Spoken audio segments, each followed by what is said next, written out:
जय माता दी सबको। माता रानी सब पे अपनी कृपा दृष्टि बनाए रखे। वैष्णो दरबार में आप सबका स्वागत है। आज की वीडियो बनाना मेरे लिए थोड़ा सा ज़रूरी हो गया था, फिर मैं भूल जाती हूँ बातों को कि आज मैं कहीं से होके आई थी। तो वो सब चीज़ें आज से बहुत साल पुरानी 2001 की बात है। एक ऐसी चौकी लगती थी तिलक नगर में, नाले के पास ही मोंटू शाह केबल वाला, उस गली के अंदर एक माता जी की चौकी लगती थी, माँ काली की। और उसके अंदर जो माता जी रहती थी, जो काम करती थी, कार्य करती थी लोगों का, उनका नाम अमरजीत कौर था। अमरजीत कौर, घर में उसको भोली बोलते थे।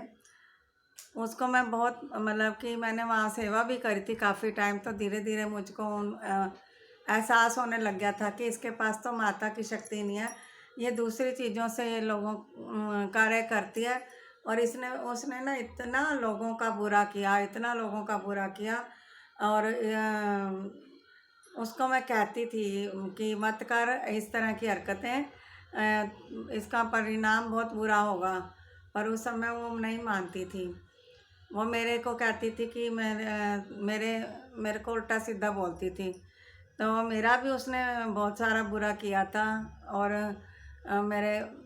मैं उन दिनों इतनी बड़ी मतलब कि उस दरबार की इतनी सेवा करी, वहाँ पे कोई आता नहीं था। माता जी का प्रचार किया, जागरण होते थे, इतने बड़े बड़े विशाल जागरण, कलेक्शन करके लाना, जॉब भी करती थी, सारे काम मैं करती थी। उसके बाद मैं उनके उनके दरबार में सेवा करती थी। जब भी वो कहती थी सेवा, कोई मंगल शनिवार ऐसा नहीं होता था जिस दिन मैं वहाँ जाके हाजिरी नहीं लगाती थी, वहाँ जाती थी। तो उस समय खैर शक्तियों का तो एहसास नहीं था मेरे पास, मैं चौकी नहीं देती थी। परंतु उसको ये मालूम हो गया था कि मेरे पास बहुत माता रानी की प्योर शक्ति आ रही है। और वो मेरे से जलने लगी थी। उसने मेरी शक्ति को अपने उसमें कर लिया था, कैद कर लिया था, शक्तियों को बंद कर दिया था। तो उसने अपना जो गुरु था, वो गुरु भी बहुत ऐसा था। उसका नाम मदन लाल था और उषा माता का भक्त चेला था वो। उस गुरु ने भी लोगों का बहुत ही मतलब अपने मतलब के लिए चौकियां लगवाई, दरबार लगवाए, और लोगों से उल्टे सीधे कार्य कराए। तो गुरु का तो मुझे नहीं पता क्या हुआ क्या नहीं। परंतु आज बड़ा ही मेरा मन दुख हुआ। आज मैं अपनी मेरी बहन की लड़की की शादी गया, कीर्तन था। तो वहाँ पे वो एक मेरी फ्रेंड की मम्मी मिल गई। तो उसने उसकी कहानी बताई कि वो औरत जो वो मसाणी माता का की पूजती थी, तंत्र क्रिया करती थी, उल्टे तंत्र करती थी, गलत कार्य करती थी। आज तंत्र करने वालों का ऐसा मतलब कि दूसरा चांस मैंने ये देखा कि एक आदमी को पहले देखा था, वो उसके भी अंदर कीड़े चलने लग गए थे। और ये औरत जो गलत कार्य करती थी, लोगों के लिए तंत्र क्रिया करती थी, लोगों को प्रताड़ना देती थी, उनको बहुत उनके साथ बुरा व्यवहार करती थी, उसका परिणाम ये हुआ कि उसको भी मरने उसकी मृत्यु भी इतनी गंदी हुई है कि उसके अंदर भी शरीर में कीड़े गिरने लगे थे। उसके बेटे बहू तक नहीं पूछते थे, उसको हाथ नहीं लगाते थे, उसके अंदर से इतनी दुर्गंध आती थी।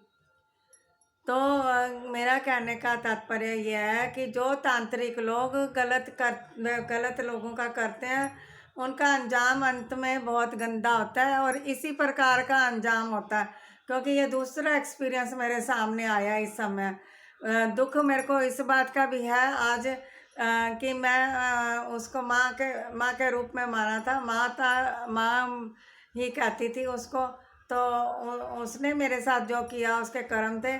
परंतु मैं आज भी उसको माँ के रूप में मानती थी। परंतु जब उसकी मृत्यु का सुना, और इतनी भयानक और इतनी गंदी मृत्यु उसकी हुई है, और मुझे बहुत मतलब कि अच्छा नहीं लग रहा है। मैं उसको समझाती थी कि वो कहती थी कि उसने मुझे इतना गंदी गंदी वर्डिंग बोली थी कि मेरे पास कुछ है नहीं, तो लोग मेरे पास करने के आते हैं, फलान करने आते हैं, ढिमकान करने आते हैं। तो उसका जो अंजाम देखा मैंने बहुत बुरा था। बच्चे भी मतलब कि ऐसे दुख पा रहे हैं, आप भी इतना दुख भोग के गई और उस जहाँ पे इतना दरबार लगता था, रौनक रहती थी, आज उस घर में कोई इंसान का बच्चा भी नहीं रहता है, सूना पड़ा हुआ है वो घर। तो शक्तियों का करना, शक्तियाँ का दुरुपयोग करना, वो आपको ऐसा परिणाम दे देती हैं शक्तियाँ कि आप कहीं के नहीं रहते। मैंने पहले भी कहा था कि अपने कर्म सीधे रखो, जो भी और तंत्र क्रिया करता है उसका अंजाम बहुत गंदा होता है। तंत्र क्रिया अच्छी क्रिया है, परंतु उसको अच्छे के रूप में इस्तेमाल करो। लोगों की भलाई के लिए अगर तुम उसका कार्य करते हो तो तंत्र क्रिया से बढ़िया कोई क्रिया नहीं है। परंतु जब इसका तांत्रिक लोग बुरा करते हैं लोगों का, तो फिर हार के वो शक्तियाँ उन्हीं को ही खराब करती हैं। जो बुरा करते हैं उन्हीं की शक्तियाँ उन्हीं के ऊपर उल्टी पड़ जाती हैं, उनका बुरा कर देती हैं। फिर वो कहीं का नहीं रहता इंसान। तो बड़ा मतलब कि कीड़े भी ऐसे ऐसे पड़े थे कि उसकी पूरी बॉडी में कीड़े जर करके नीचे गिर रहे थे। बड़ी गंदी भयानक मृत्यु हुई है उसकी, सुन के बड़ा दुख हुआ। चलो, नहीं मानते लोग, क्या करें। और कल मन्नू भैया ने एक ऐसा हवन किया था जिसके अंदर तांत्रिकों का नाश हो, उनका एक टॉपिक था तांत्रिकों का नाश हो। तो हम दुनिया के तांत्रिकों का नाश तो नहीं कर सकते, परंतु भैया ने इतना तो करा कि उनके पास साथ जितने जुड़े हुए हैं उनके तांत्रिकों के नाश के लिए तो हवन किया। तो कुछ तो तांत्रिक कम होंगे दुनिया में। बहुत अच्छी बात करी है भैया, बहुत अच्छा कर रहे हैं। परंतु जो ये